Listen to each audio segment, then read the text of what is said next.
Hey guys, it's been a minute. Welcome back. We're gonna be playing some Cryptid Crush. It's a game I got on itch.io. I will leave the link in the description as always. Happy New Year's, new videos. And my dog's still barking in the background. But I'm really excited for this game. I don't know anything about it. It has looked really cool, and so far I've done like the menu stuff, and it's very smooth, and I really like that. So let's get started. Hello? Can you hear me? Oh, it's voice acted. Well, that's even cooler. I have to turn down my audio though.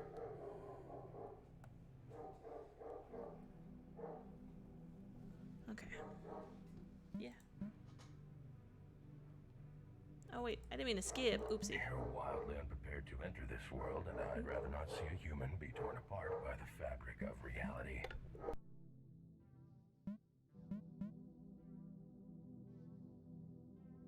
You're wildly unprepared to... You can speak, can't you? I'm dumb. Ignore me. Okay. I can speak.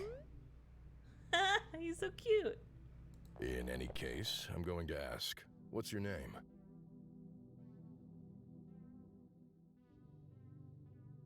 Sorry, I'm getting reverb. Rose. Guess I don't need the space. Myriad. Myriad. Alright, Rose. I'll keep that in mind. What's that? Who am I? Definitely not the Mothman. This is cute. Wait, though. Ooh, settings. I'm gonna turn the volume down just a little bit, so because my mic's picking it up.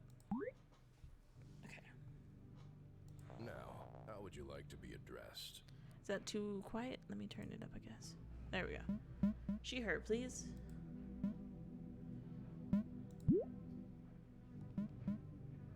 Good choice.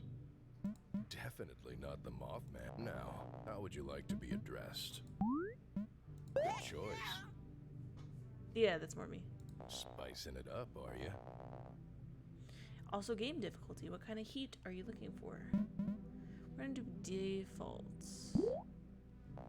I'm very generic with my levels, but it's fine. Did I mention it's a New Year's Eve and I decided to record? The worst possible day. Let me...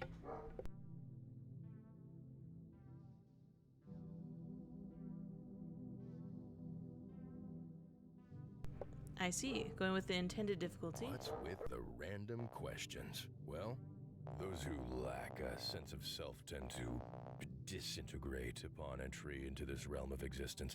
I'm just here to help jog your memory. Oh yeah, that'd be helpful. Oh, great. Let's just zoom through. So tell me about yourself. What's your preferred type of beverage? This is very fancy. I really like it.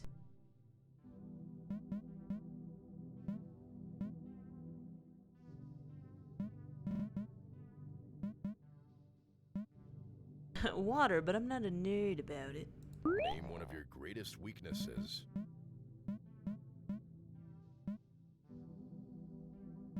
Lower back pain is What's definitely a something weakness you're for ignoring me. right now?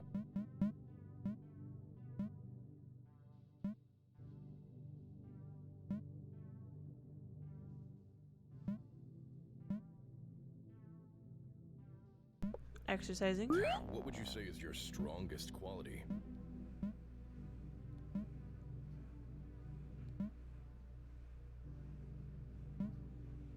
I can admit when I'm wrong. If you had an entire day to yourself, where would you spend it?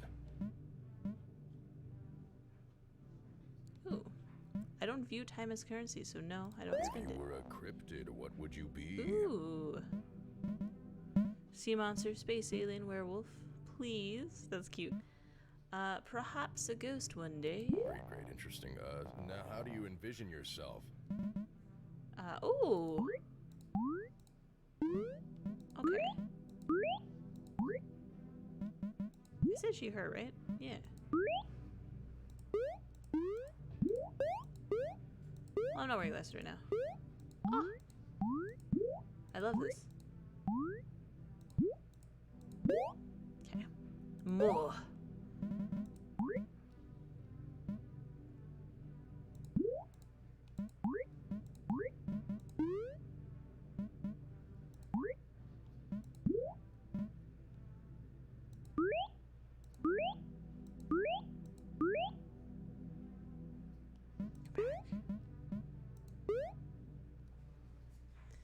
My hair's not that long.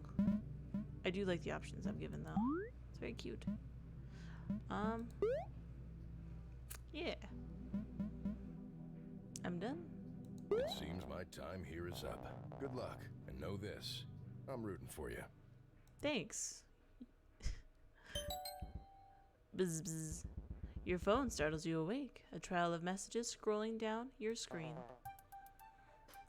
Hey, are you awake? It's time. Ghosty time. I sent you the address. Just follow the radio tower and you'll find it. All you can manage is to type back in your half-asleep, sluggish state is K. Dots. You feel a sudden icy chill, jolting you awake and sending shivers down your spine. Oh, they're so cute.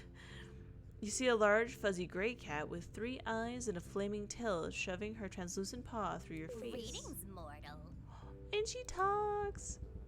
With a yelp, you leap out of bed. The shimmering tabby cat phases right through you.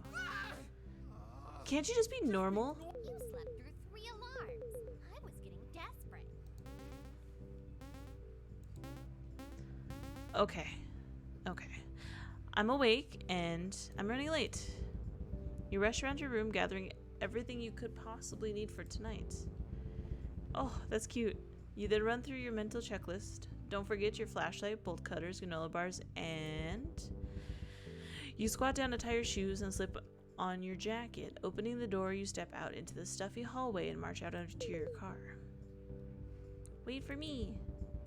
Tara has to race to catch up with you, meowing in protest as she kicks off the top step and floats down the stairs, phasing right through the apartment wall.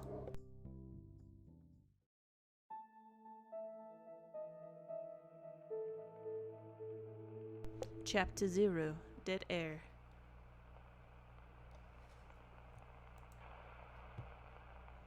This game is already so cool. Taro finally lands on your shoulder as you reach your car and nips your ear. Ow! You're trying to brush the phantom cat off your shoulder, but your hand sweeps right through her. Caught you. You flick on the headlights before backing up and pulling out into the street. Are you sure Atlas is going to be of any help? Taro keeps her little paws tucked under her fluff like a fluffy bread loaf.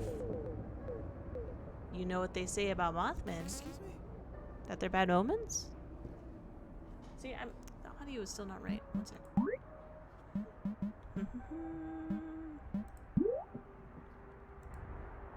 sorry. Is that too loud, though? I'm trying to balance it out between me and the game and my dog barking. Okay.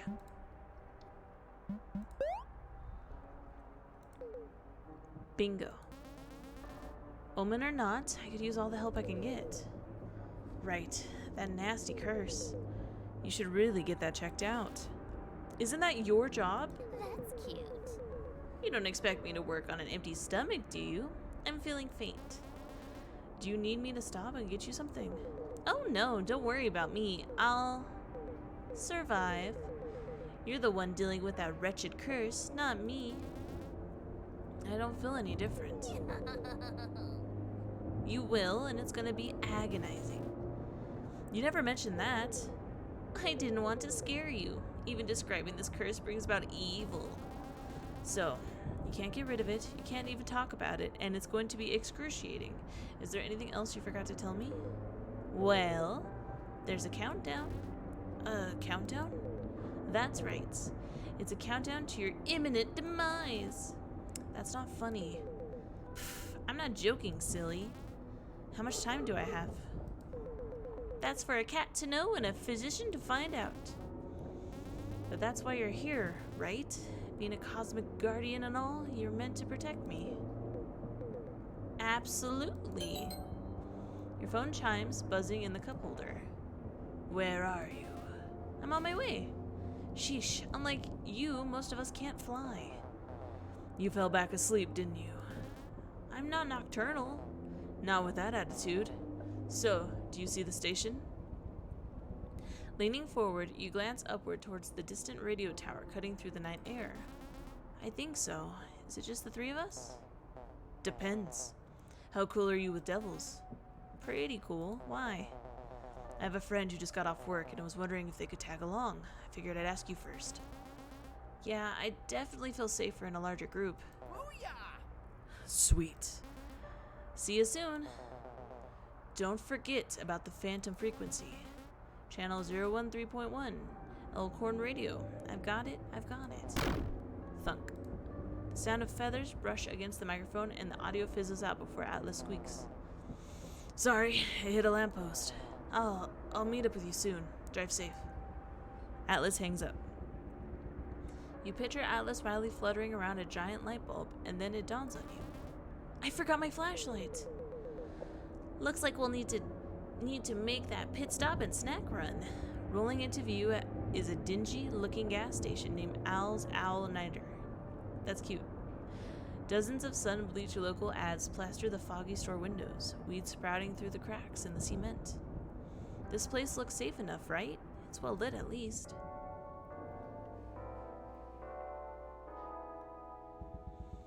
A pleasant jingle echoes into the night air as the door leading out of a roadside mini-mart swings open. You walk out into the starlight, carrying a convenience store sushi roll and a cheap flashlight. Sushi was suspiciously underpriced. I gave myself a boy voice, but it's fine. You hold the receipt up to the neon open sign, eyeing it closely. Oh well. You shuffle back to your car, bounty in tow, and gaze over the horizon. You haven't had a moment to yourself since that cat practically poofed into existence. Opening the car door, you plop down the bag of groceries with a bit of a huff. Your ear catches a low, restrained sound of claws scraping against leather. The sound of some terrible creature trying to hide her devilry. Tara, you goblin! That's my car! Tara splays her paws and stretches, dragging her claws across the car seat. Well, as my mouther always said, the world is your scratching post. I'll consider sparing your car's interior if you offer me something I want. She tilts her head to one side and closes her eyes expectantly. You roll your eyes and reach over, gently scratching Taro behind the ears. She's oddly cold for a big, fluffy cat. You're a real handful, Taro. Seriously, what kind of cat drags me out past midnight for some expired sushi? We have places to be. A new angel, of course. Or that's what I call myself anyway. You do know I'm not just a normal cat, right? Meow. Paw over the goods. You peel off the plastic wrap and slide it towards the demanding cat. You turn the key in the ignition, the old car rattling to life. You better get going before I totally chicken out. The car drives off, peeling out of a convenience store parking lot and down the dimly lit streets of Long Hope. Taro scarfs down the last bits of sushi, licking specks of rice off her nose. Aren't we on the lookout for the phantom frequency? Oh, right.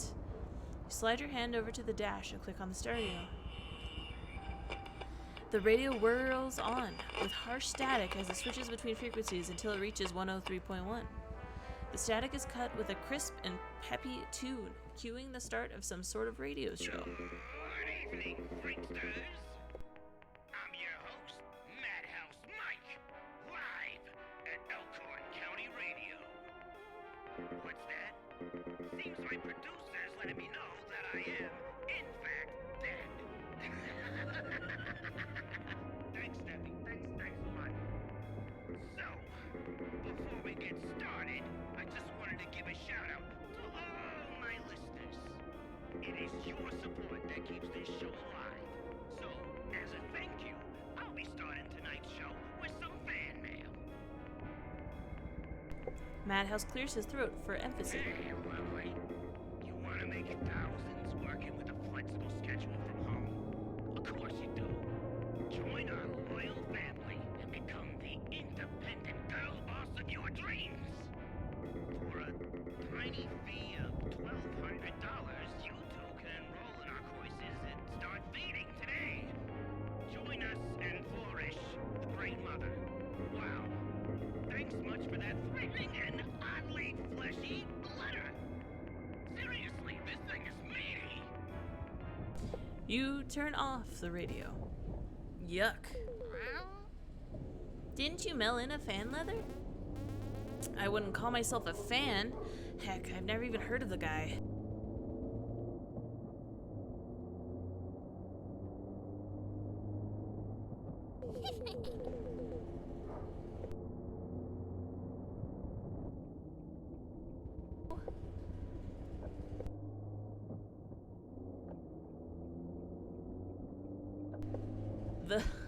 Sorry. My dog's barking and I'm trying to balance it out, but it's really hard. The skeletal frame of the radio tower stretches up over the horizon, looming over your destination, Elkhorn Radio Station. I just try to mute myself when the sound is playing, like the voice acting, but I'll mess it up a couple times. Pulling into the radio station's overgrown parking lot, you park between the fading lines. Taro hops and jumps into her human's arms, insisting on being carried like the oversized baby she is. You open the car door and step outside. You feel the brush of Taro's whiskers against your cheek, somehow easing your fear.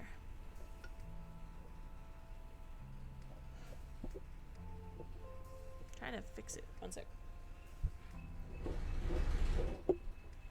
It's supposed to, like, not do this. It's picking up more than it should. Hopefully it's not too bad. This mic's better than my previous mic, so I can't really complain. You feel the brush of Taro's whiskers against your cheek. Taro? Is it Taro or Taro? Somewhat easing your fears. Oh, dear. We'll be fine. It's just a haunted station on a hill. No big deal. You click on the hefty flashlight with a tight grip. You angle the light towards the station. My partner fell asleep in like 10 minutes. As well as the large metal fence in front of it. Crap, forgot the bolt cutters again. You turn your attention instead to a large sheet of wood, spray painted with crude red letters attached to the fence. You read it aloud. Keep out. Trespassers will be murder-lated. Ah, cool. I heard the place glows red on Friday nights, and on the air sign never burns out. Bunch of silly rumors if you ask me. Where is everyone? It's already 2 a.m. They should have been here by now. Checking the time, you stuff your phone into your pocket and scan the surroundings with your flashlight. This calls for an investigation. Or I could just shoot them a text. No! Not like that. You've got to roll. Left my dice at home. What am I looking at? Sometimes things require skill and a bit of luck, so to determine how your fate unfolds, you'll have to roll. You'll be given a difficulty rating that you have to meet or surpass. The universe will then add a modifier based on your stats. Brains, in this case. This feels like some kind of forbidden knowledge. Oh, it is. Now try rolling for real. I didn't even try. Wow, that was awful. Don't worry, though. If you fail a roll, don't fret. You have a chance to change your fate by spending karma. You know, let me just call Atlas. What's karma, you ask? Well, whether you fail a roll, you can expend karma to re-roll. You can re-roll as many times as you have karma, whether you succeeded or failed that roll, but you have to be smart with it. You only get a point of karma when you fail and decide not to re-roll. You got it? I'm sure someone around here gets it. Great. Now tap the button and try re-rolling those dice. Success. The flashlight scans over the empty lot, light dragging across the shattered windows and over the overgrown shrubbery. It suddenly catches a pair of beady red eyes lurking in the tree line. The light glinted off the unblinking eyes. What the heck? You yelp in surprise, dropping your flashlight. In a flash, the figure leaps from the branches and splays its wings, scooping down before landing with a somersault. Dramatically, the very clouds overhead part, silver moonlight revealing the creature's feathery visage. Wait, Atlas? The one and only. I thought I'd scope out the perimeter before diving right in. After his dramatic entrance, Atlas shakes out his glossy feathers and flaps his large wings. His antennae switch as he stands on one leg, poking Taro with one of his hind So, claws. is this the spirit you mentioned? I kind of expected something, more impressive. Taro flips up, her whiskers standing on end as she hisses. I am a great and powerful cosmic guardian. She bites one of the Mothman's talons.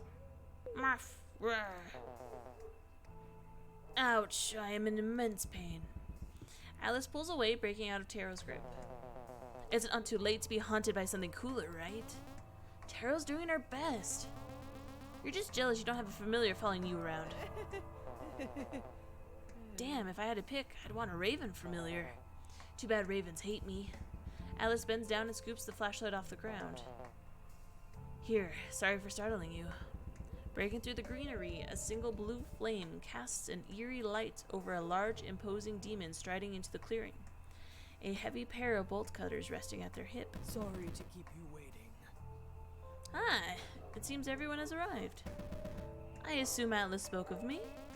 How did you get here so fast? Legs? This is Jamie, the toughest demon or devil around. They're a great listener, bone collector, fist fighter, and artist. Jamie, you should show Rose some drawings. No. Oh, man! But you're so good! Who cares? I suppose I'll scout on ahead, since you seem to be in such capable claws. The feline hovers past the demon, floats through the fence, and disappears into the overgrowth. We should follow suit. Jamie struts towards the chain-link fence, unsheath the bolt cutters. They snap through the padlock and give a quick thumbs up. Let the crimes commence. This is a horrible idea. What if someone gets hurt? You hesitate, stopping just before the gate. Psh, ghosts are practically harmless. I bet this dude's just some disembodied voice or possessed microphone. Besides, you got me to protect you. That's the other way around. Hurry up. The exterior of the radio station is tagged with fading graffiti and plastered with condemnation warning posters. Jamie turns the handle to the front door and it easily clicks open. Creepy. This is adorable. I love it so much. Looking through the doorway, the dark interior of the station seems impossibly clean compared to the outside. The waiting room is seemingly suspended in time, only faded from months of neglect, maybe years.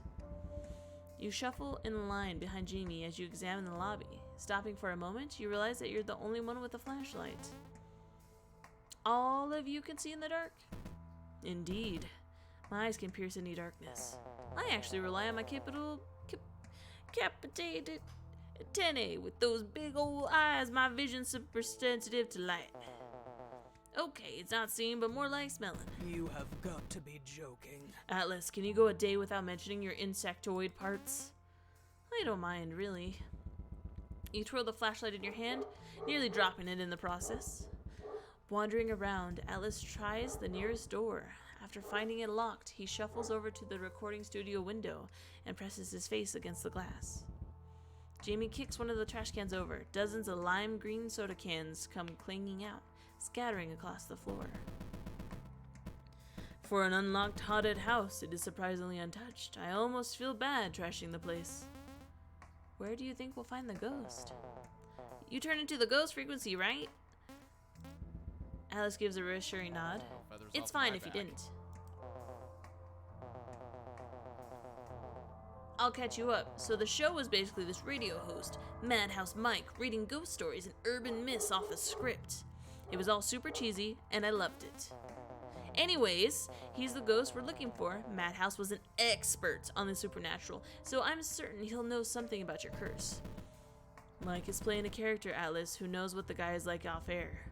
Jamie absentmindedly crushes one of the split cans and tosses it back into the trash can. Aren't ghosts usually created from tragedy? He sounds normal enough to me. I got a story about this one! It was totally tragic. Madhouse died while advertising for some sketchy drink company. He thought he could bring in more listeners by drinking the entire sample box. It actually worked for like 2 seconds. I mean, really, who'd trust a company named Toxic Waste Energy? That's terrible. He drank so much that his skin glowed green, and he beefed it from all of that radiation. the studio has to shut down, and no one alive has been on air since. Do you even hear yourself? This is exactly what Madhouse would have wanted. Hosting a radio show for the rest of eternity? That sounds great. You have got to be joking. Turning into a restless ghost is easily the worst case scenario. It's funny, he carried me through those long nights at my old retail job back home. You know, before I got fired at being robbed twice and starting an electrical fire. This dude was legend for us night owls. You truly are a bringer of bad luck. You're a literal devil. So, it's just a rumor? Rumors won't get us anywhere. Let's search the place and gather more information. And risk upsetting the guy when we're about to hop into his radio show? No way. Upset? Atlas, Idiotic. we're trespassers. What do you think about this, Rose? Both Jamie and Atlas turn to you, expecting you to settle whatever this is. Jamie's right. We might find something useful, like a vault of haunted treasure or a portal to a ghost dimension. Atlas, think of all the exclusive merch. You could totally ask for an autograph. You think so? Actually, let's check this record room. There's gotta be something shiny collector vinyls and tapes in there. The Mothman's eyes sparkle. You know, for research purposes. Jamie brushes past you and opens the door before them, ushering the human to follow. Scratch that. I want this specter dealt with now. Hey, I was wondering, why'd you come with us? I wanted to meet you. An average human moving to Long Hope is a major big deal. What makes you say that? Folks around here tend to be occult, undead, or aquatic. Which you are not. Nope. Then something had to have been brought you here. Jamie's expression darkens, their gaze trailing down before resting upon you. Your throat feels dry as you try to force a response.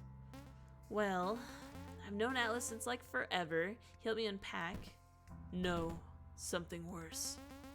Jamie, you're being awfully cryptic. I tend to be. Okay. But let's not jump to conclusions. You've decided Jamie is definitely annoyed with you. You must salvage this. So, you'll be there for Friday's movie night, right? Jamie's eyes light up, the flame atop their head flickering a warm blue. Carrying stuffed sweet potatoes, chicken skewers, and jalapeno dip. You picture Jamie wearing a ginham apron and oven mitts, all while carrying a tray of freshly baked snickerdoodles. You cook? Excellent. Part-time. I have so many questions. They called me the Grill Master. Jamie, I need answers. I need you to keep walking. Sure thing, Grill Master. Do not say that. That's cute. With a grunt, you manage to shove the door open, knocking down a filing cabinet blocking the doorway within the room. Stepping over the cabinet, you gaze around the office. The room is completely trashed. Loose papers are scattered across the carpet. Green sludge is smeared across the walls, and a bookshelf full of records and trophies are smashed into bits. Oh dear. Oh, man! What kind of monster did this? The Mothman scoops up a handful of shattered records, letting shards fall between his feathers. These were original copies! Couldn't you just download the digital album? No, it's about the rich, omnidimensional sound. Ignoring Atlas' muttering, Jamie runs their claws across the wall, tracing out the words written in faintly glowing slime. DailyGhostWatch.net. The hell does that mean? Could this be right? Sounds like a website. Atlas looks up from the vinyl wreckage, wiping away his tears. It's just some blog that reports on abnormal occurrences. Makes sense. I was actually a mod there for like a month. Ew. Moderation's important. Yeah, you nerds better get snooping. I'll make it quick. Where should I start? The computer. Sneaking around the office, you stop at the desk, resting in one corner. A chunky computer hums with power and the monitor rests on the desk.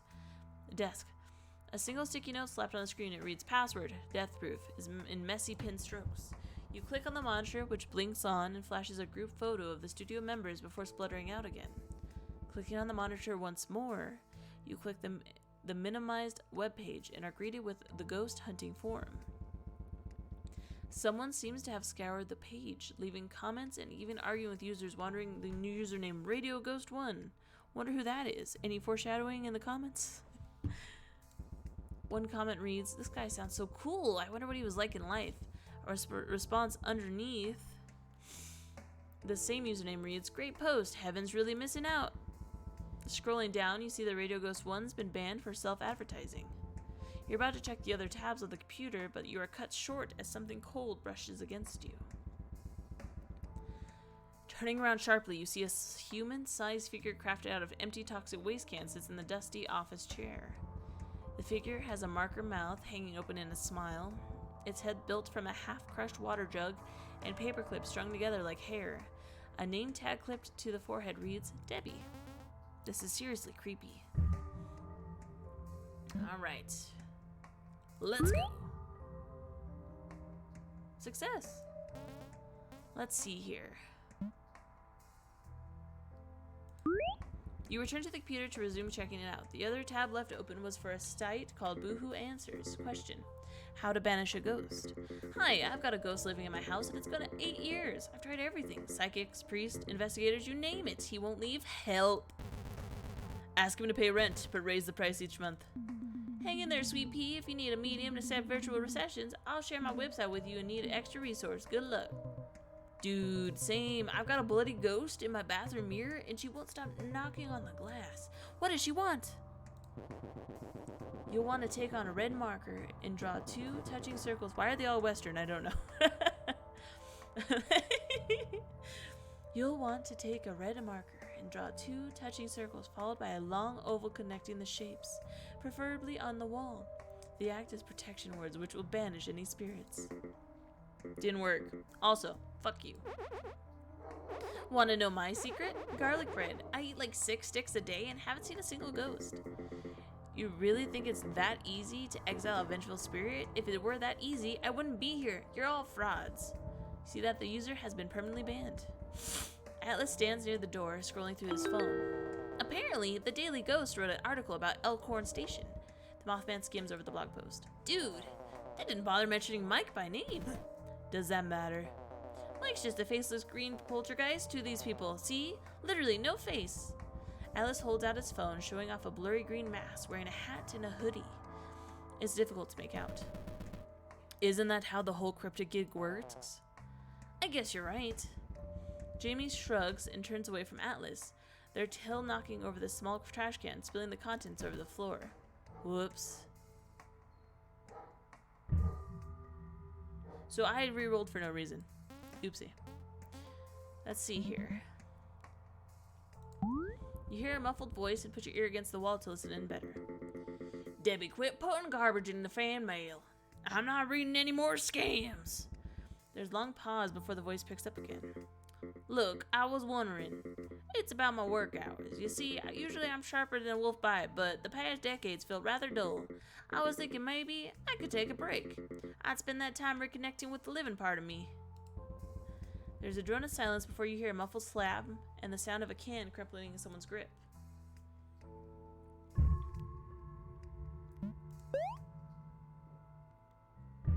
Uh-oh. The fireworks have begun. Let's see here. Spilled out of the trash can is a vase of pink and white carnations. A small card clipped to the side with a frown. You pluck up the card and read, "Here's to 5 years at Elkhorn Radio Station and many, many more."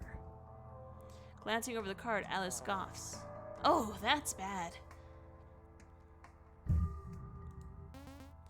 Let's see here.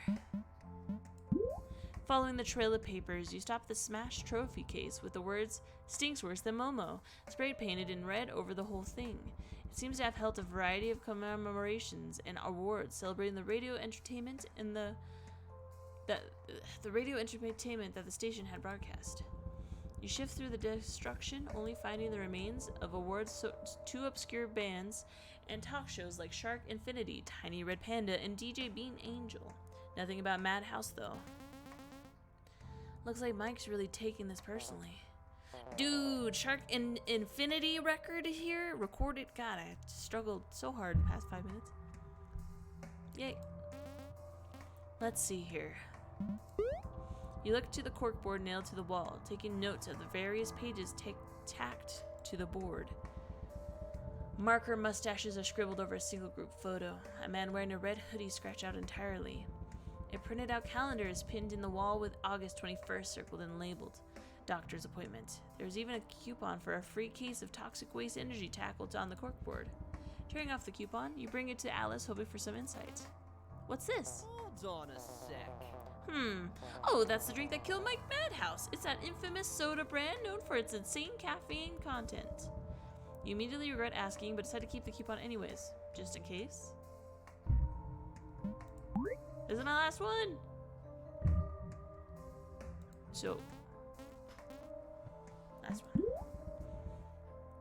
Taking a step back, you feel a crunch under your shoe. You look down, realizing you've stepped onto crumpled pages of overdue bills addressed to Elkhorn Radio. Crouching down, you pick up a crumpled newspaper, accusing Elkhorn Station of poor working conditions and long work hours. The author seems especially resentful in this article. You mumble the last sentence aloud. I hope this station owner faces justice. Alright, nerds, we gotta go. Jamie gestures to the door, their tail flicking impatiently. Fine. There's no way I could salvage this. Alice begrudgingly leaves the remains of shattered vinyls behind.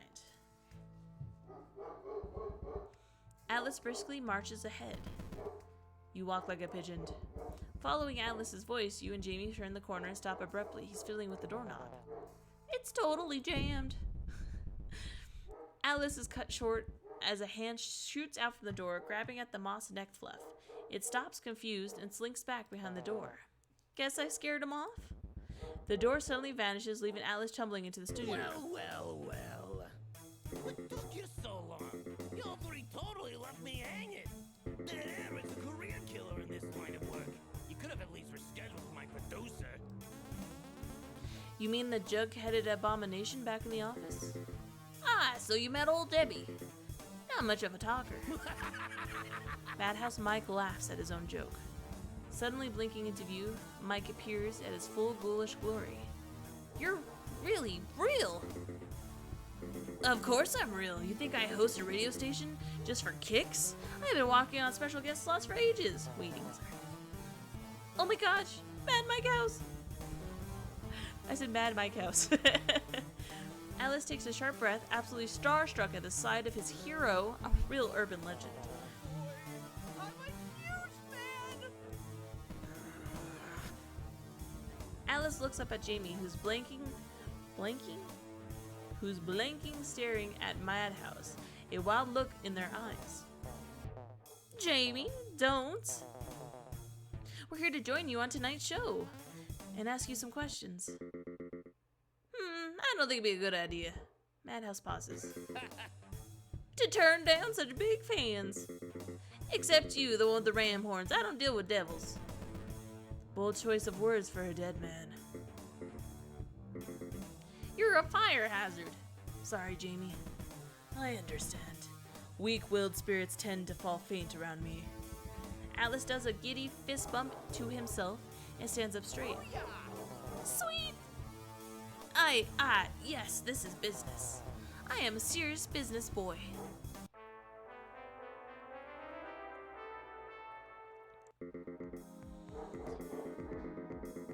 Evening, ghosts and ghouls. We're back live at Elkhorn Radio, located just off Route 101. For those just tuning in, I'm your ghastly host, Madhouse Mike, and welcome to the Witching Hour.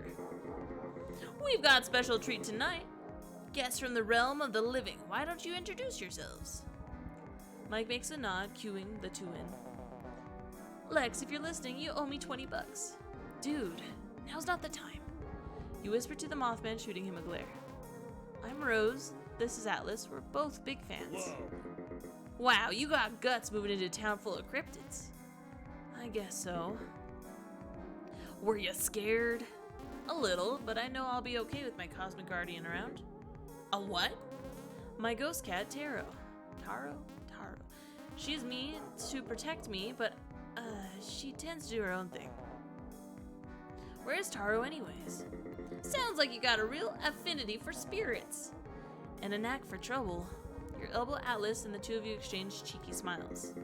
Then I suppose trouble's here on the one and only Mothman, prophet to the Silver Bridge, bringer of disaster. So what's it like being an omen of destruction? No, that'd be my dad. I'm just a Mothman, not the Mothman. I can't really control my visions either. I'm just here helping out a cursed friendo. You can see the future? Hell yeah! Give us a prophecy, Mothman! Atlas looks a little frazzled, his eyes darting which way. Like on the spot? I wanted to talk about Rose's curse. It's okay, just go with the flow. What's in my future? Okay, sure.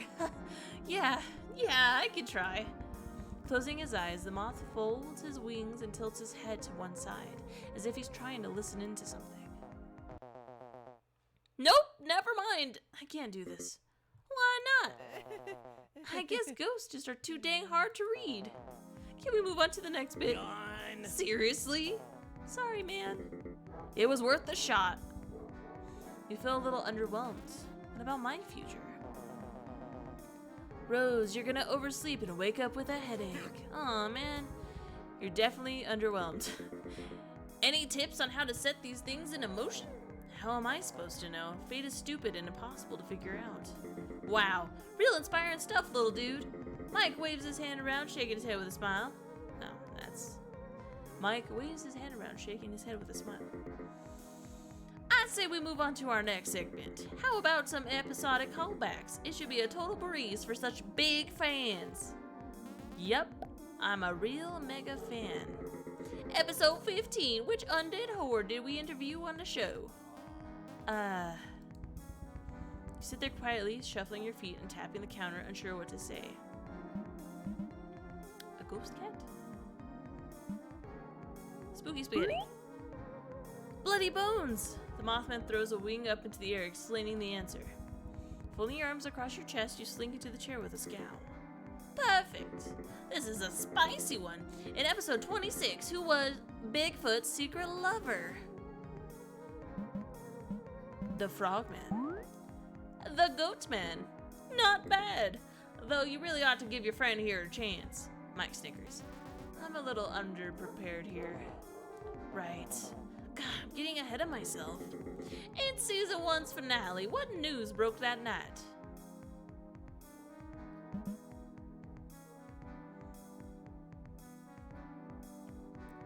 Bigfoot and Goatman got married? Alice gently taps you on the foot with a talon and whispers to you before you can answer. There was an alien abduction. It was aliens! Oh yeah? Just how many episodes of my show aired on that radio? Alice whispers to you in a hushed voice. 32. 32. Correct. Madhouse smiles falters. Next question. What did I have for breakfast? You two look to Atlas. You look to Atlas for an answer, but he doesn't respond. I don't know. The ghost is absolutely thrilled by Atlas's answer. Any real listener would know I skipped breakfast. That's totally unfair. Oh yeah? Hey Atlas, who sponsored season 2's recap episode? Atlas shrugs. I skipped the ad breaks. How do you skip the ad breaks? Toxic waste energy! It was toxic waste but good try! We're cutting to commercial.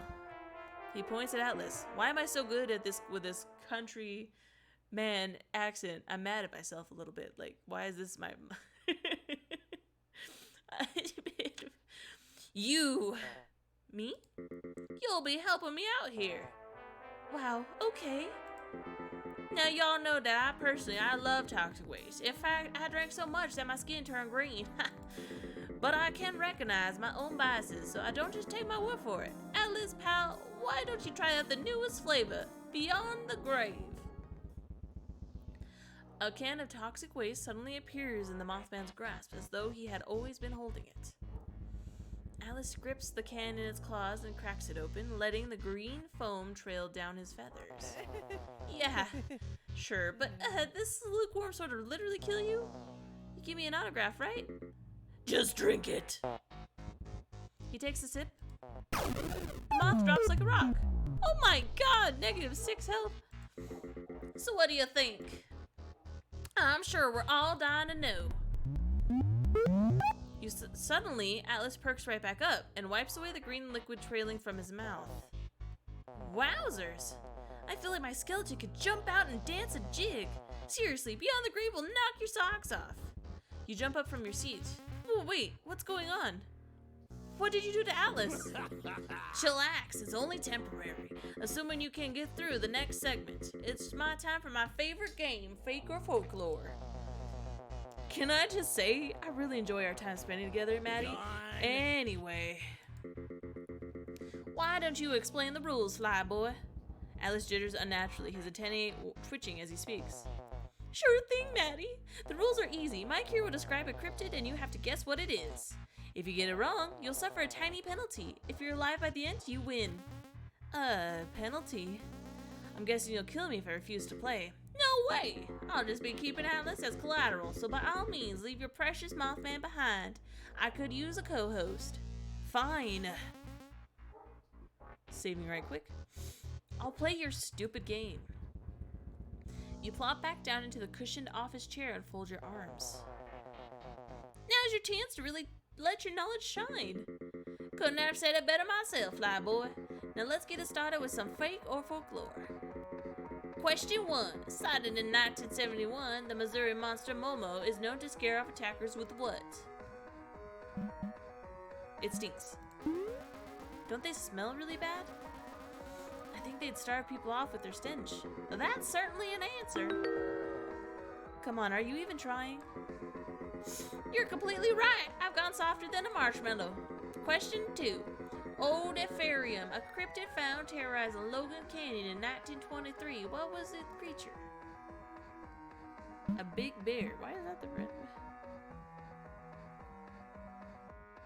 1923. Okay. Oh, I can't see. Okay. Was Euphorium a big bear? You're just guessing at this point. How daring! Madhouse gestures to Alice, who's shaking like a ragdoll. Correct? Huh, I certainly wasn't expecting that. Good on you. Oh, thanks. Next question? Oh, now this is a good one. Question 3. The Rochester Giant, sighted in 1965, crushed the hood of whose car? 65. That wasn't George Washington. I'm gonna say Harold, because I don't know. Harold sounds about right. That's like a normal name.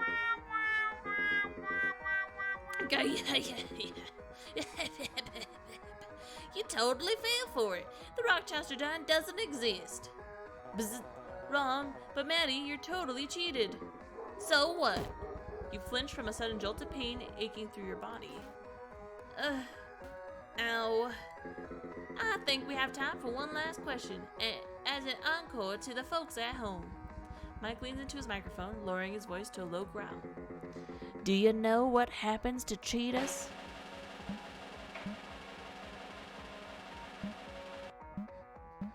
We're free to leave.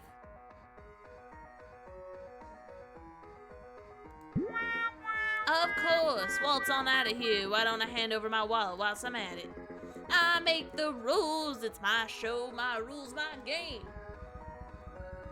The ghost suddenly blinks out, only to reappear behind Atlas. You're just another fake fan. In a flash, Mike melds with Atlas, and the two form a much larger, scarier creature. I don't think I was gonna win either, anyways. Wasting my eternity in this place. Do I deserve to be free? Somehow, even in death, I'm still working. All night, every day, all the time, forever. Well, I'm done with liars, fakers, and those goddamn ghost hunters. None of them ever cared about the real me. I quit.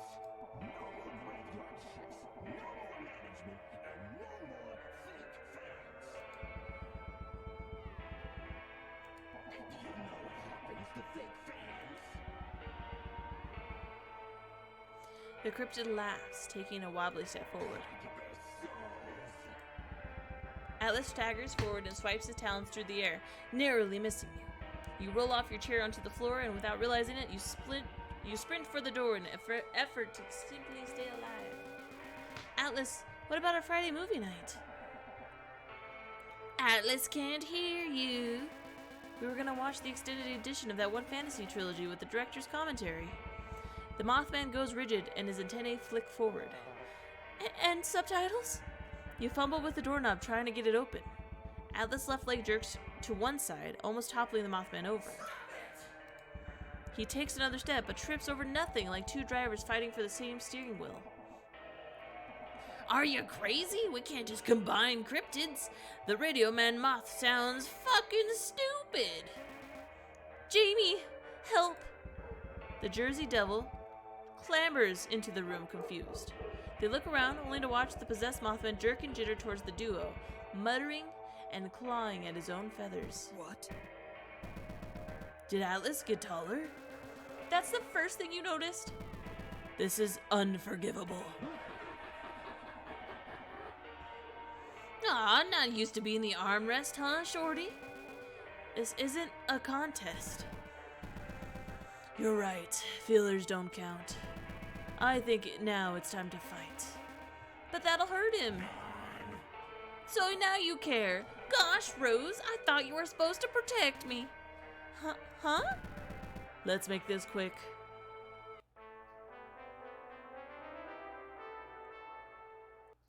Give me a checkpoint. Mad Lass laughs in your face. Opens up by chucking an oversized cereal speaker with supernatural force. Oh, nice. Success. Cool. Jamie barely steps out of the way. Freebie, are you two even trying? Malice furiously swipes his claws at the demon, who nearly dodges the attack. Rose, I need direction. What do I even do? Choose a skill in the top left corner. Click it. Oh, this is neat. Show them what you can do. Cool.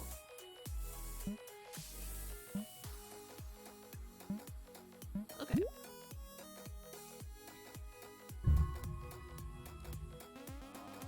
Okay, that was a success? What does it even mean? Great. Let me explain the basics. Shit, where do I even start? You see damage, base damage. Then you, stimulate the action and modifiers add numbers, stamina, exhaustion, melter. My brain hurts.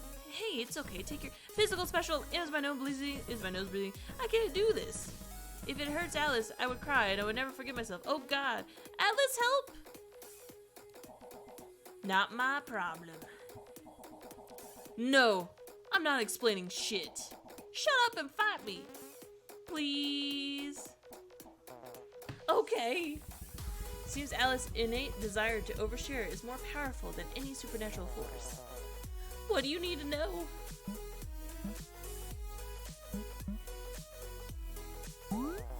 Okay, so there are 6 stats. Brawn, brains, guts, hustle, charm, and occult. Brawn is your physical strength. It's typically used as bonus and modifiers for physical attacking moves. Brains is the sum of your mental strength and general insight. It's the main stat used for out-of-combat investigation, plus the defensive stat against supernatural damage. Guts is your physical constitution and fortitude. It's used for things like resisting poison and illness or physical damage. Hustle is your speed and your hand-eye coordination.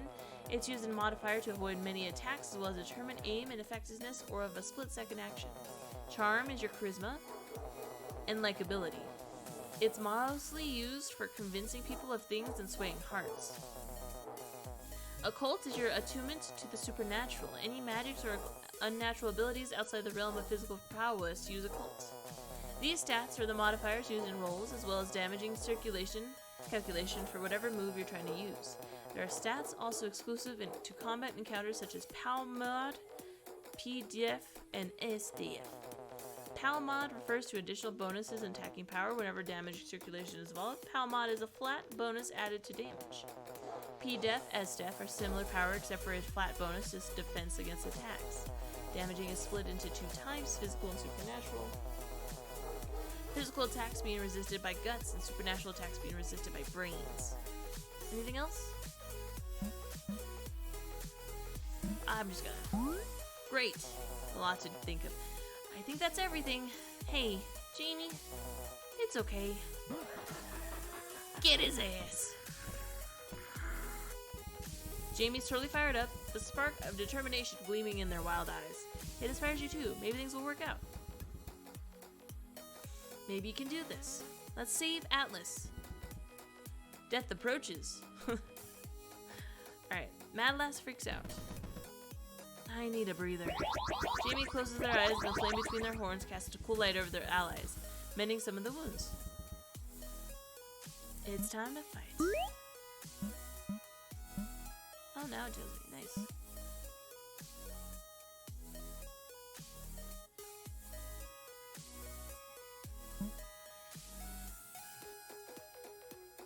Okay.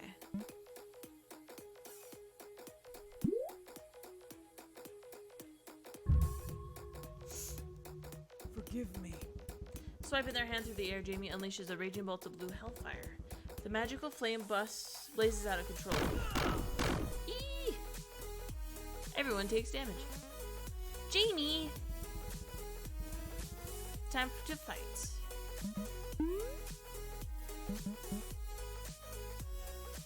Okay, focus.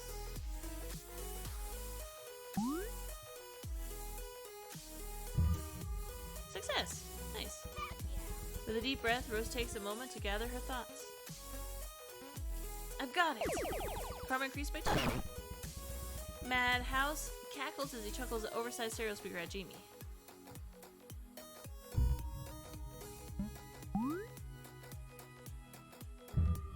Success! Jamie gratefully slips out of the way. It's time to fight. We're gonna heal, please. Who should be the target of this move? Go back. Let's do Spirit Glaze again. Again? Fuck. Swiping their hand through the air, Jamie unleashes and it hurts everybody. Jamie!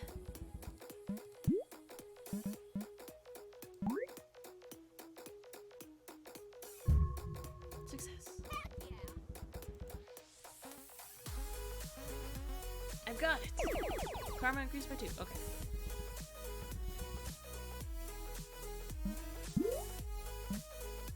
I want to say everyone? A lot going on in this little mode though.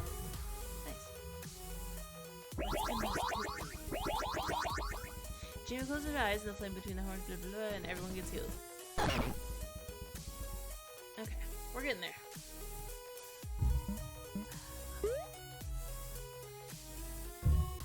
Nice.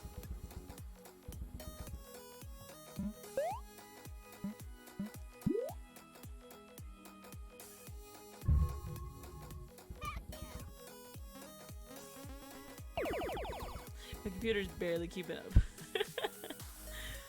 I can just see it just beep beep. No one can act this turn.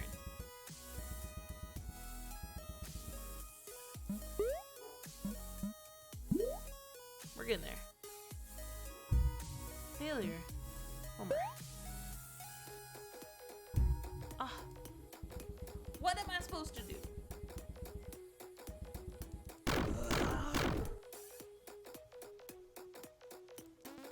Jamie!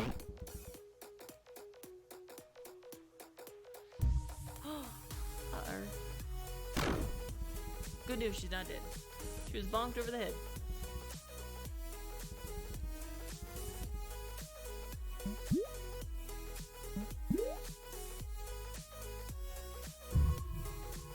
Excuse me? I think I broke my brain.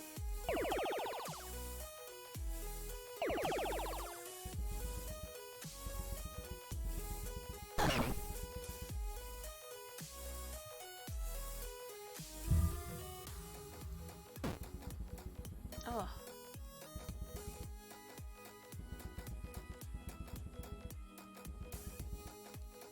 Okay. Everyone, please. We're all gonna die. Cool.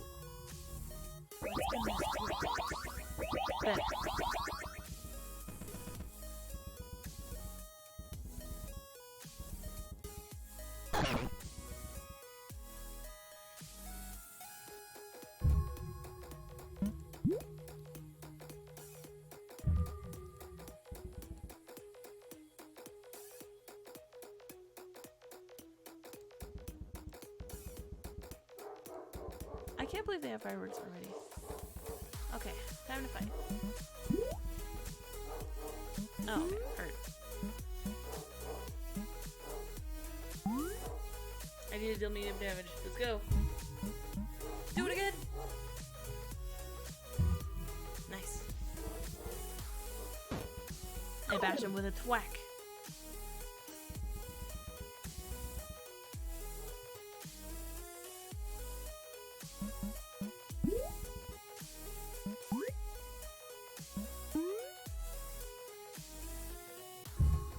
Nice.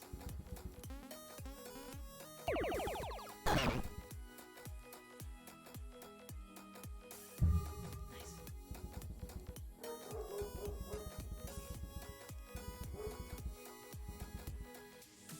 This is crazy. Okay.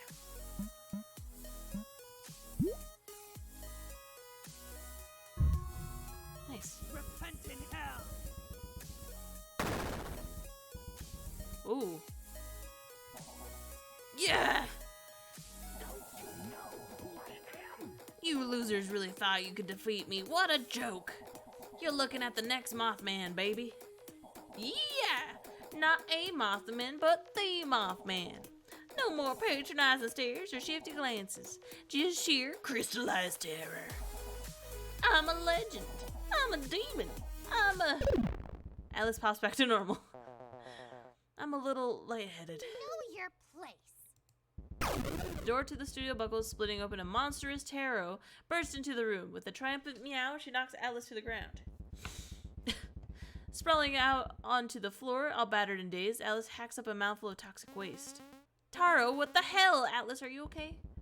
Alice gives you a weak thumbs up. Yeah, I'm fine. Sorry for scaring you. Helping Alice to his feet, you keep an arm around him as you nervously glance around. Where's Madhouse? Ooh, that one was close. It's okay. Mike, you coward. Grasping at the air, the Jersey Devil exhales a gout of blue flame as they throw punches at nothing. Do you honestly think that'll work? Throwing another punch, Jamie winces as it actually strikes Madhouse's open palm. Coward! The ghost blinks back into view with a giddy laugh and a smile. What? Jamie yanks their hand away, but it's too late. Madhouse has coiled his fist around their arm. Didn't I tell you? Jamie doesn't care. They swing their head back and slam their skull against the ghost's face, leaving Madhouse sputtering. I don't deal with. Throwing their other fist, Jamie punches the arm through the Madhouse's chest. Let me finish! They both struck. Jamie can't move their arms. Jamie bites and kicks, but to no avail. They're tangled in a entanglable mess. Way to go and ruin the moment, bonehead. Madhouse tightens his grip around the devil. You wouldn't dare. What? I've never possessed a demon before, but your soul would be incinerated. Gone. So what? I'll manage. Either way, it's a win-win. Madhouse's jaw suddenly unhinges, a curled horn drilling out of the side of his head. He claps a hand over his face and stifles a cry, his ghastly form flickering in the incandescent lights. I told you it wouldn't work. Jimmy acts fast, taking this moment to finally tear their hand out of the Madhouse's chest, while he wreathes in shaking ectoplasm off their claws.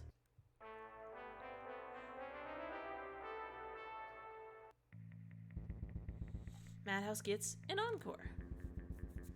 Alice stares off into space.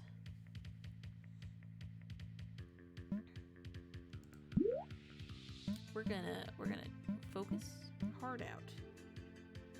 We're gonna focus. Failure. Get all the bad luck out of my way, I guess. Think. I've got it. Yes.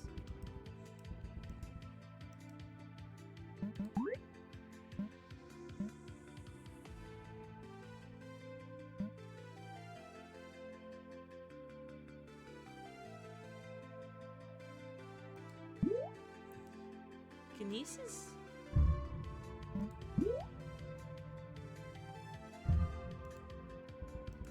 Alice jerks to one side, his red eye flickers into a green haze. He reaches towards the demon and speaks. Maddie, I'm hurt you turned on us like that. I know you're struggling, but we're like your biggest fans. Can we talk about this over some drinks? Let's kiss and make up. You can autograph my shirt.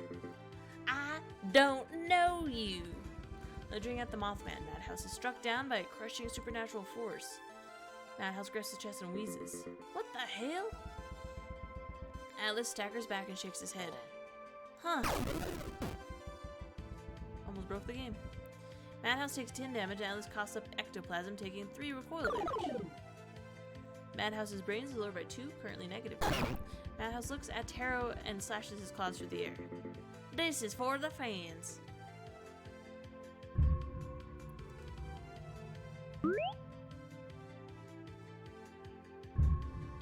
Nice.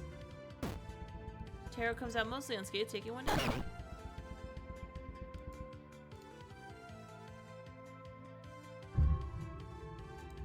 Oh, what?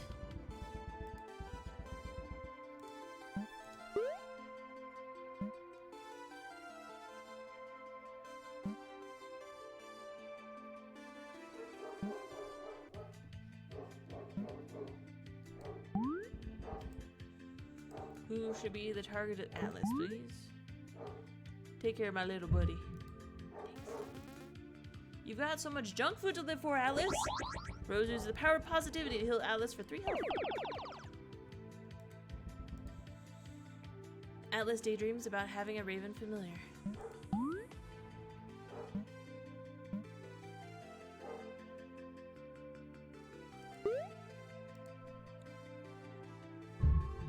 Oh no!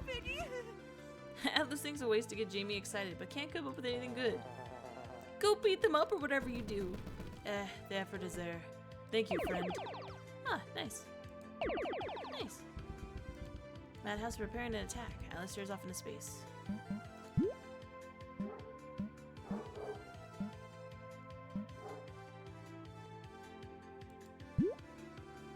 Let's do it. Yes. You're simply outmatched. Jamie bashes the skull into Madhouse's head with precision and roughness. Madhouse takes 6, Jamie takes 3. Madhouse's defense is lowered by 2. Madhouse looks at Atlas and slashes his claws through the air. This is for the fans. This is for the fans. Success. Taking 2 damage.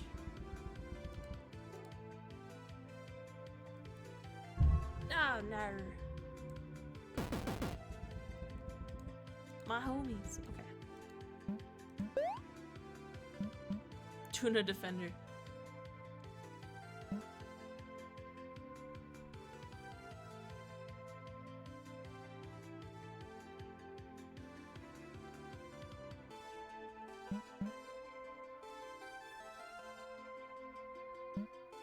We do that one. Nice. Taro leaps up and scratches Madhouse for 6 damage. Jamie's trying to hold back for Atlas's sake. Let's heal some homies. Everybody. Nice. You're simply outmatched. I hope this helps.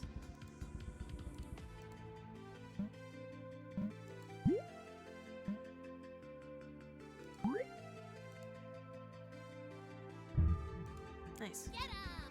Taro flops cutely, making her fur fluff up into fence. This feline's feeling fortified. Why does everything go country for me? I want to know. Let's see. Failure. It's alright. What?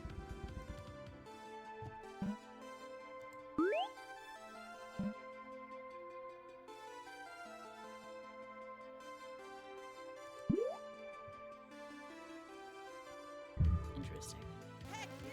You're completely unstable. I don't know how much more of your soul can take. Madhouse tenses up, hesitating him for a moment as he feels a twinge of guilt. I can't give up. Madhouse difficulty is lowered by 2%. Ooh, -2. Let's go. His Brahm is 0. He's a little baby. Little baby boy. She shifts her weight, their tails swishing in time. Fuck him up.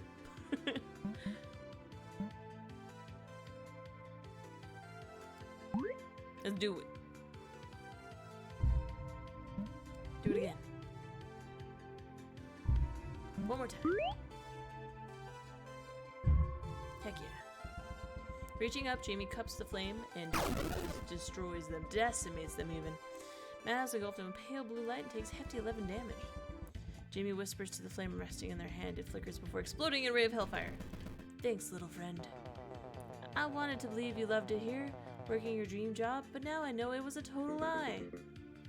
Get over yourself. You don't know me. I know you're on the road to eradication. A crooked grin peels across the demon's face as he giggles to himself.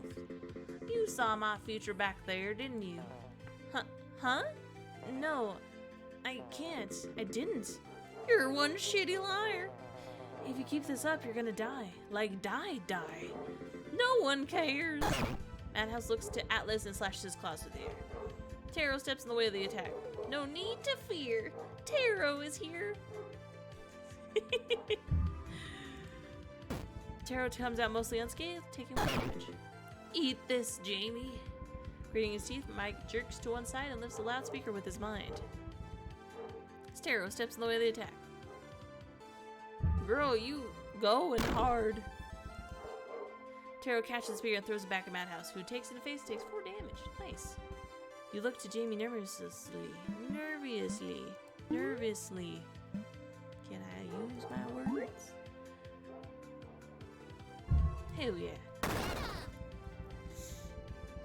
Taro reaches back and fucking just decimates him. Decimate tries to hold back for Atlas's sake. Knock him out. Ooh, I fudged up. Give me. Madhouse takes 7. Jamie takes 7. Dang. Alright. Can we, yes. Who should be the target of this move? All my friends, please.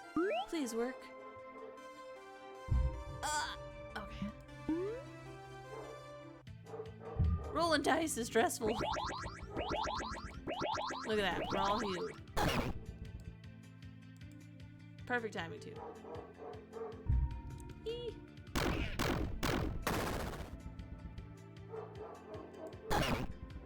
Ugh. This is for the fans. Okay. Ugh. Atlas could use some help. You got me there.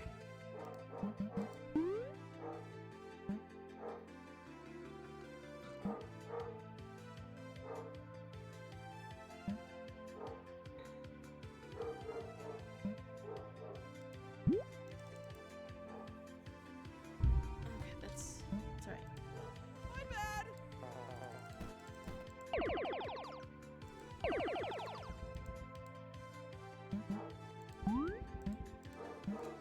Oh, he's gonna die. He's gonna die. It's gonna be over. Dang it. Okay.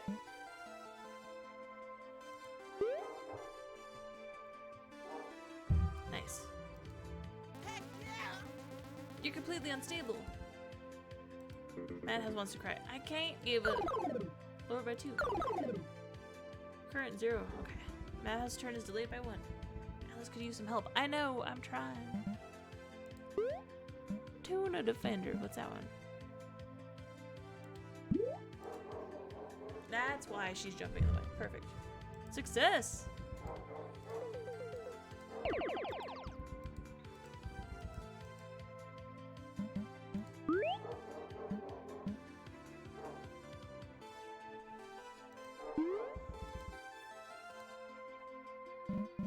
My little buddy. You got so much junk food to live for. He's like, hell yeah, you're right.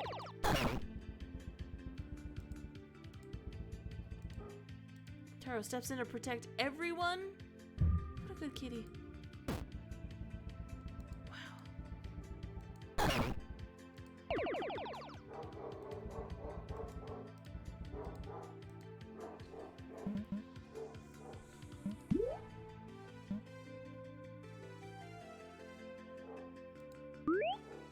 Alright, we got this. Yes. Alice begins his rambling, making Madhouse get sleepy.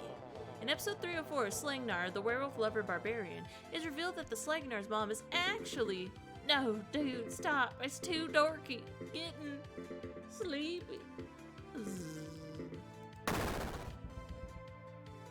Madhouse takes 8 boredom damage. Okay. Alright. Fuck him up! I just want you to beat him. Yes. And then just kill him. He's dead. Ain't no coming back. 19. Rank A. 15 for S. Dang. You've unlocked some new dice. You can equip them through the equip menu. Ah, that's cool. Just not well rolled.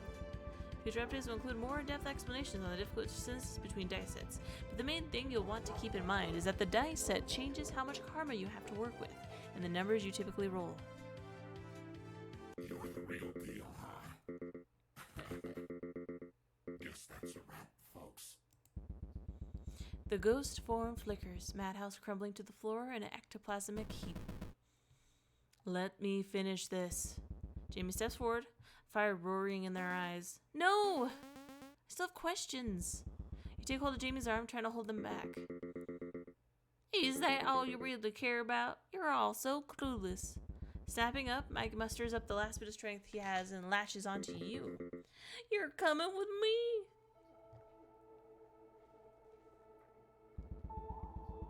Stirring awake, you blink spots from your vision, feeling oddly light.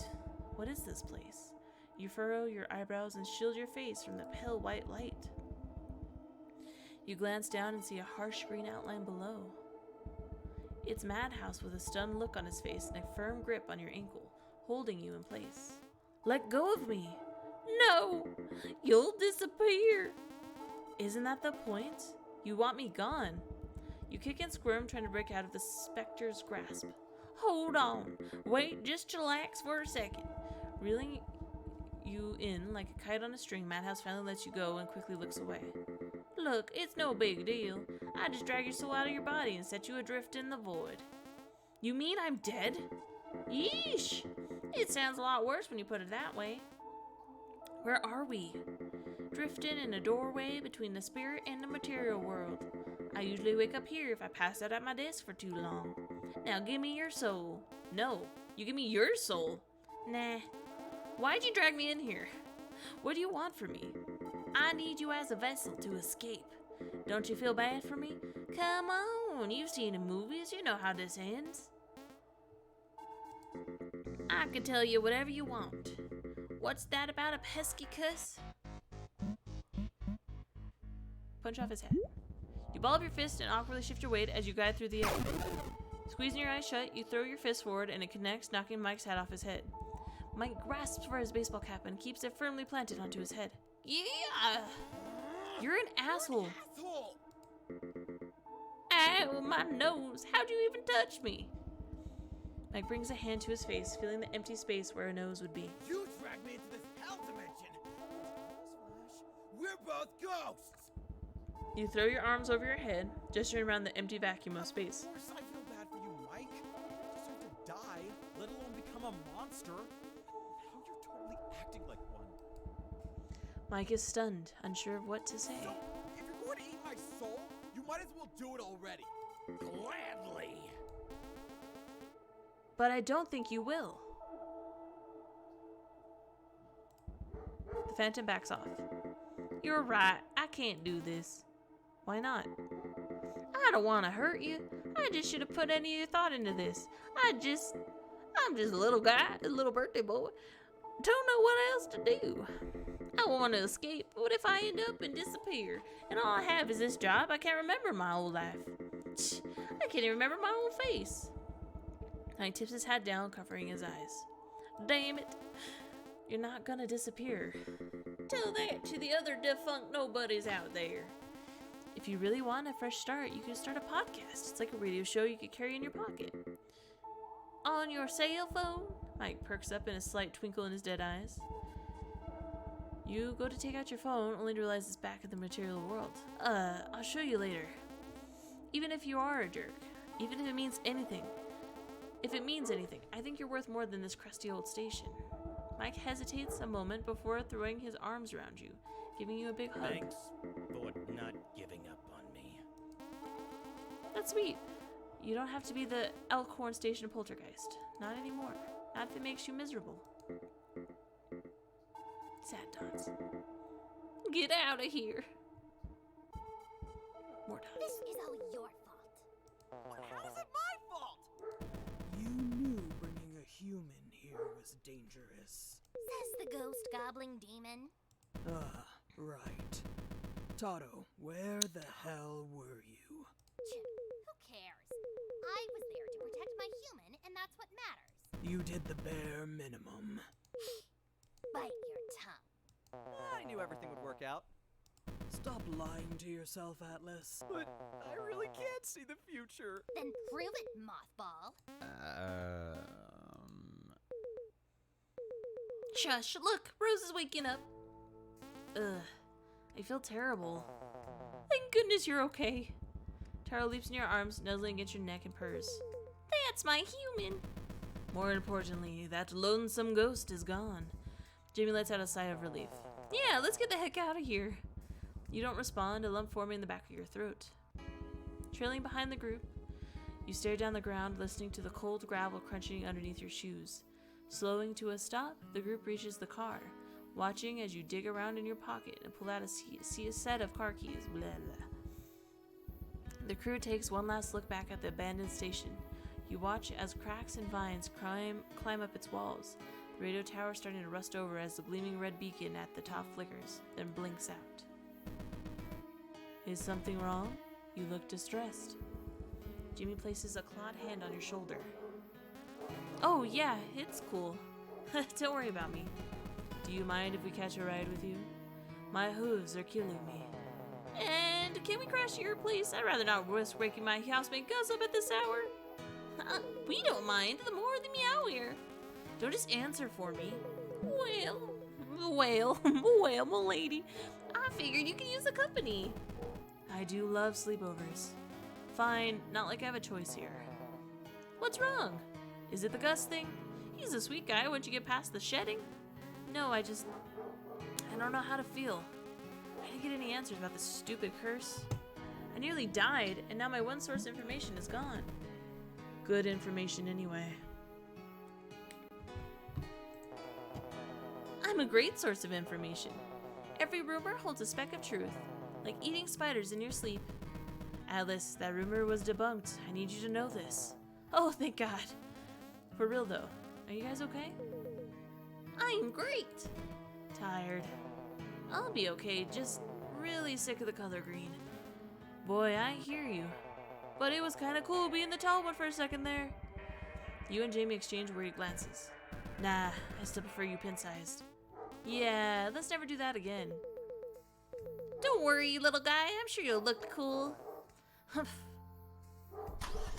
Piling into the car, you flick on the headlights and turn the key, pulling out of the parking lot away from the abandoned radio station. Trilling through the woods, you click on the radio back to channel 103.1. Your heart sinks as you hear the static drowning out the hum of the car's engine. The show's really over. 103.1 is nothing but a dead air on the radio waves. Taking a deep breath, you finally muster up the courage to change the channel, flipping back to a generic oldie station. Looking over your shoulder, you see Jamie resting their head against the car window, already dozing off. Though one sharp turn would send their horns through the glass, at least Taro looks adorable all curled up in Jamie's arms. Your cell phone chimes in the cup holder as the car, and much to your dismay, it's a phone call. The number is a garbled mess of words and numbers, even the screen is glitched out. Ew, phone calls. Yes. The phonograph shudders, the screen glitching out as a massive green ooze squeezes itself through the dock connector. With a wet splat, the slime ball picks itself up and forms a small glowing orb. Hey, hey, hey! Hang up! I'm finally free. Sure, I lost a few limbs, but I'm free. You were seriously camping out in my pocket? I thought you died. Bingo! No way I'm beefing it yet. I got a ton of life left in me. How? Tying yourself to a person takes a lot of negative energy, so I figure why not try a smartphone instead? This thing's jam-packed full of bad vibes. But you can't just leave. You're the Elkhorn radio ghost. Not anymore. You. A gout of steam curls from Jamie's jaws, heat rising off the awakened demon. The wild eyes lock onto the glowing green orb, who squeaks out in fear. Wretch specter, you dare show your face after what you've done? Jamie, be cool. Remember what we practiced. Be cool.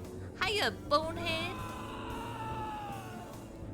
Jamie throws their clawed hands forward, slashing at Mike, who bounces around the passenger seat. Punching a ghost while he's down, huh? Typical demon.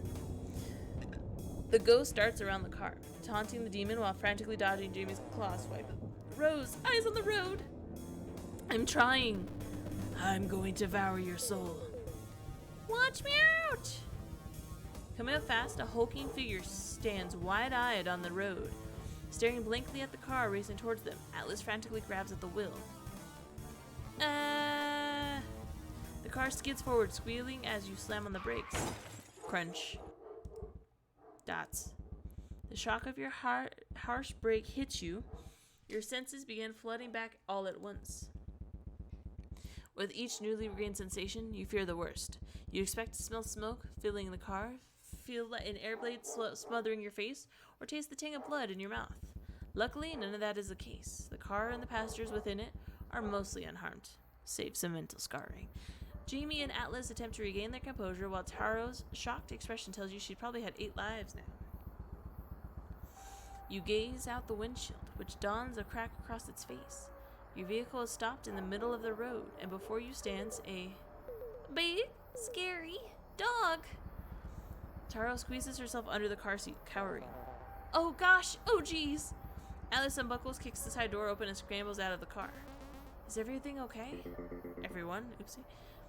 I'm hanging in there. Not you. Atlas tries swatting Mike away like a pesky mosquito, but the ghost is unfazed as Atlas' fluffy hand passes clean through him. Ouch! I'm glad you guys are alright. The towering demon emerges from your car and glances down at the glowing green orb. They frown, only to let out an exasperated sigh. Our battle will have to wait.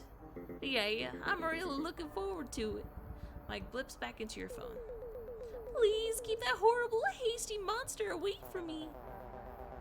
Not a problem. We'll just apologize, offer the big guy a ride home, and boom, we're all in the clear. Let's just bail. Not happening. Psh, everyone knows you can't outrun a werewolf.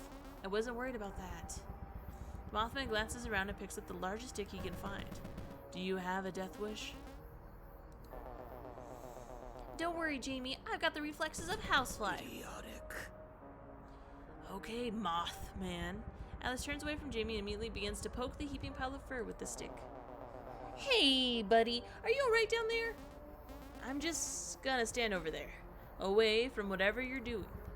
Moonlight pours through the thick tree line, a silvery light casts over the large beast fallen in the dirt. As Atlas pokes the beast, he begins to stir, his thick claws scraping through the earth with flexing muscles. You.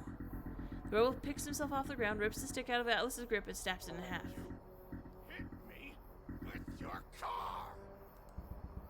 The werewolf roars, his voice a jumbled snarl mixing with the bellow of a man.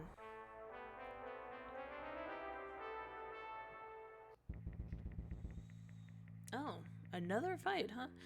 The werewolf is howling mad. Arching his back, the werewolf winches as his bones snap back into place, regaining 12 HP. Alright.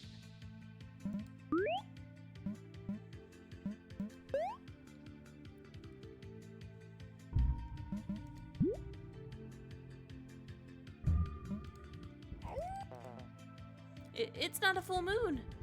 Alice stammers, his feathers standing on end. You were supposed to babysit. Old man roars, his wild eyes glaring down the little Mothman. Remember? Wait, August? Fast asleep, and you're nowhere to be found! August paces back and forth, eyeing the Mothman like a beast ready to strike. Follow my nose, I find you're out here partying with your friends! You know him? Yes. This is August, my favorite housemate and best friend. Who would never maul me over scheduling slip up, right? Housemate, you're a pest. Hey. Jimmy bristles with anger and the flame will pop their head, shooting off sparks. I know you didn't mean that. Hey, let's all just pump the brakes. Unlike when you hit me with your car. Rose takes 6 emotional damage. Don't take this out on Rose. You're the one standing in the middle of the road. See? This is the problem. I try to have an honest dialogue and you yell at me. You're a slacker. You never do what you're told, and you're the one time I ask you to sit your ass down for the evening, you leave! Yeah, once Hazel got home from work. August looks like he's about to explode. I baked the macaroni casserole like you asked. Did you turn off the oven? This is going nowhere. Jamie clears their throat and slides the Mothman behind them. What Atlas was trying to say is that he is very sorry. I'm going to tell you your filler's off. I know he can be a hassle, but thanks for giving Atlas a safe place to stay. Jamie places a gentle hand onto the Wolfman's shoulder. Tearing his arm away, August snaps at Jamie, trying to bite them as they yank their hand back. Don't bite me. If you're so close, why don't he follow you home? I live in a bad part of town. The abandoned mine? The Weeping Catacombs, actually. Yeesh, how's rent? Rough. Bloodhaga only accepts mailed checks. What is happening? I wasn't out partying, Gus. We were searching for clues related to Rose's curse. Who? The werewolf grunts, his amber eyes drifting down before resting on you. He's staring at you now. You don't look cursed. It's like a feeling of unease. Something terrible's gonna happen to me and I can't stop it. I don't even know what it is. Welcome to the club. You look down at the ground, shuffling your shoes across the dirt. Now, my curse isn't nearly as cool as yours.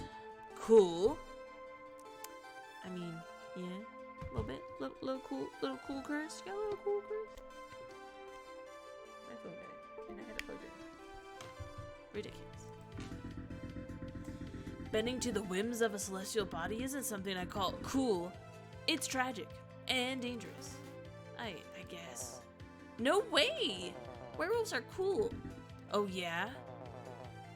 Scaring backpedalers, howling at the moon. You stopped a moving car with your face. August sighs and shakes his head. You could have just apologized. Can I give you a ride to the hospital? If we could find a veterinarian at this hour.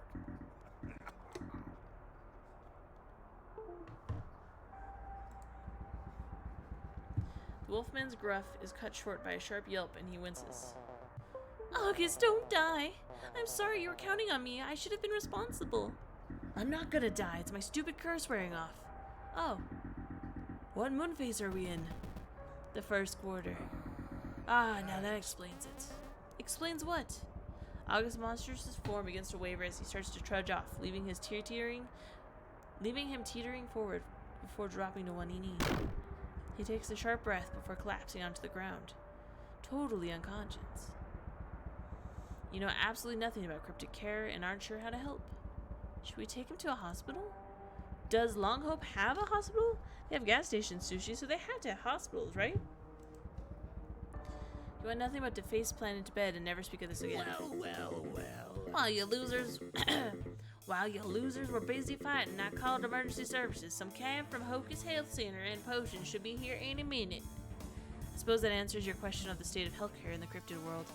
Really? Hey, someone's gotta be the responsible adult around here. Thanks, Mike.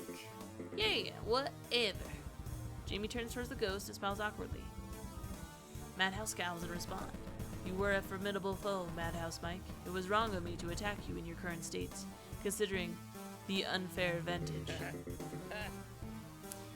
Bonehead, you cheeky devil. Maybe wait until we're out of a moving vehicle next time. Just a thought. Haha. Rose, please let me fix this. Well, we'll worry about it tomorrow. Is the scary dog man dead? No, August is still breathing, just blacked out. Oh. Swerving down the road, a jet black SUV decorated in streaks of white skids to the stop next to the party. Pair of red lights flashing. You were supposed to call an ambulance, not a funeral coach. We can't afford to be picky. Out of the way. The driver's door opened and a stark white raven flutters onto the scene, a huge muzzling cryptid, dressed in a gray jumpsuit trailing behind him. Come on, get in the cabin. Was that a bird driving? We're short-staffed. Ah. The tall cryptid reaches into his jumpsuit and pulls out a pen and clipboard. Look like he passed out from exhaustion. Pah! Werewolves with their invincibility complex. We'll get him patched up. What about the police reports? Do cryptids have insurance? Who do I talk to about this? Humans. Furrowing his eyebrows, the larger cryptid brings a hand up and flicks the raven. Quack! He'll be fine, I swear. After the coma, maybe. Exhaling a gout of steam, the muzzled cryptid's hair bristles as he glares at the bird. Just kidding. Don't worry about any of that fluff. Werewolves are invincibly resilient. Incredibly. That's what that word was. With a low growl, the larger cryptid holds the clipboard out to you, expecting you to sign the paper. Some sort of waiver, a werewolf-specific one at that. What's this? A werewolf attack report. Oz here keeps track of sightings. Nah, I don't know. Rose not signing anything. Alice huffs, handing the waiver back to the muzzled cryptid, who glowers down at the Mothman. You weren't bit, were you? No one got bit. Uh-huh, I'm listening. Okay, you guys can go now. Listen here. Hey, bud, we're just doing our job. Let's go, Oz. With a nod and a flint of his wings, the raven swoops back to the ambulance. Scooping August's unconscious form up on the ground, Oz carries him away to the midnight cab. Maybe one of us should have stayed with August. Atlas watches as the SUV roars to life and veers away. Are you okay to drive? No, totally. Let me just rest my eyes. Standing up. We should get her home. In a blink, you're being carried to the backseat of your car by Jamie. With another, you're on the road to Alice snoozing in the passenger seat and Jamie drives quietly. Nodding off in the back seat, you hold Taro in your arms and blink awake as you see the car slow to a stop at the parking lot. You stifle a yawn and carry your cat up the stairs, leading the three cryptids into your suite. Before fully coming to sleep, you look over to your side of your bed. Atlas is on the floor of your bedside, resting on a couch cushion mattress and throw blanket. The lights flickering off, and you catch a glimpse of Jamie's quietly closing your bedroom door. Lying on the bed of your childhood home, you grip the Polaroid camera in your hands. Tonight, you're finally going to catch that monster on tape. You scoot towards the window and peek through the blinds, angling your flashlight through the glass. The backyard is empty. Not even your neighbor's cat is outside yowling in the fence. With a sigh, you lower your camera and close your eyes. Maybe it was all a dream. You snap awake at the sound of knocking against your window, leaving you scrambling for your camera. Oh my gosh! Knock, knock. You fumble with the camera and yank the window blinds open. A pair of massive red eyes gazing back at you. You've never seen anything like this before. Now's your chance. Flash. You take the photo, leaving the creature squealing and tumbling from the window, blinded by the flash. Success! You silently fist bump the air and peer through the window, trying to see what the creature had gone. Sliding the window open, you hear a squeaky voice coming from the bushes below. Oh, why would you do that? You can talk? Yeah, I can talk. I'm not sort of boogeyman. Why were you peeking through my window? You left your lights on. Are you scared of the dark or something? No way. The strange creature splays his wings and flutters back up to your window, resting against the windowsill. You should be more careful. Resting in the lamplight is a short, scruffy creature with inky feathers and a pair of antennae. He's wearing a loose t-shirt and goggles. One of his knees is all bandaged up. What are you? I'm Atlas. That's a silly name. Oh yeah? What's your name? Rose. Well, Rose, you're a weirdo. You're a talking bug, unless you hadn't noticed. I'm a moth, not a bug. Is that why you keep knocking on my window? Yeah. Sorry about that, moth vision. Maybe keep the lights off next time.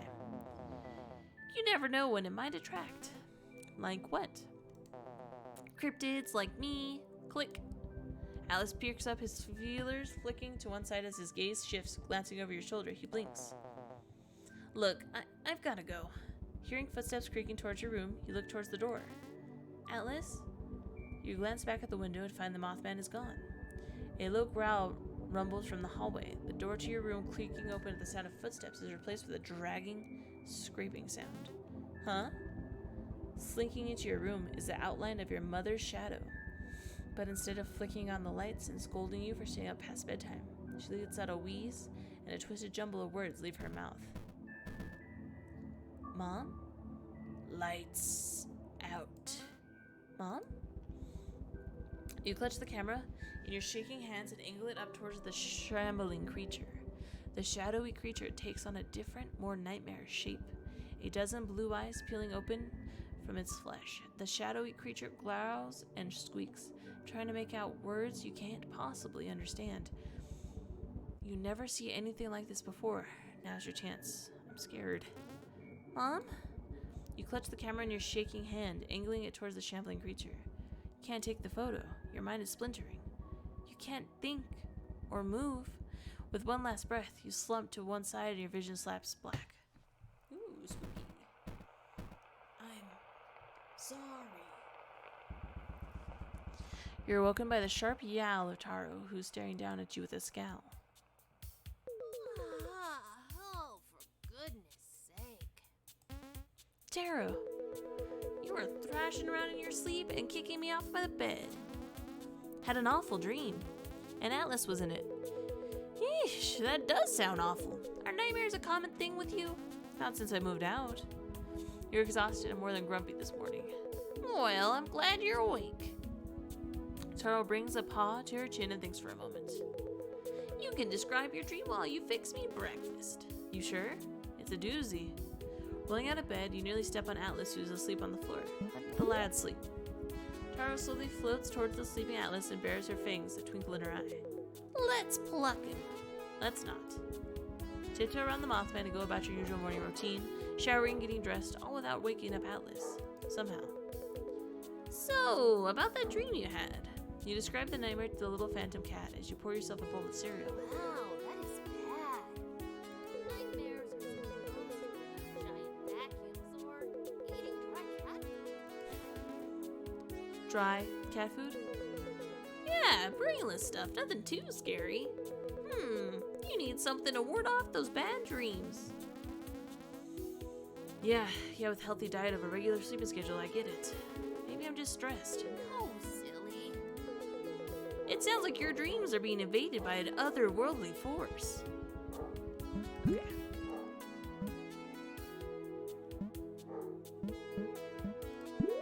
We're gonna save, because I don't know how long this game is. And we've been going for an hour and 45 minutes, which is very long for a video, and I just thought it was gonna end with the end of the, but it didn't, like chapter, but it's been great. I'm having a lot of fun. We'll continue this next episode. I'll probably try to play that next, like the next day. And we're trying to upload a video every day again. It's really hard because I'm working full time, but I only got 3 more weeks, so hopefully I can figure this out. But if you like this video, well, first off, thank you for getting this far. I do appreciate that. And if you do like the video, don't forget to give me a subscribe so you can see more videos like this. I play a lot of horror and dating games. I think that's really it lately. It's the only things that have been doing me justice. This one I thought was a dating sim, but it's not, which I'm very excited about where it's going, because it's really pretty. It's very smooth. There's voice acting. It's very, very nice. So anyways, with that over, thank you so much for watching. I love you guys so much. I'll see you next time. Bye.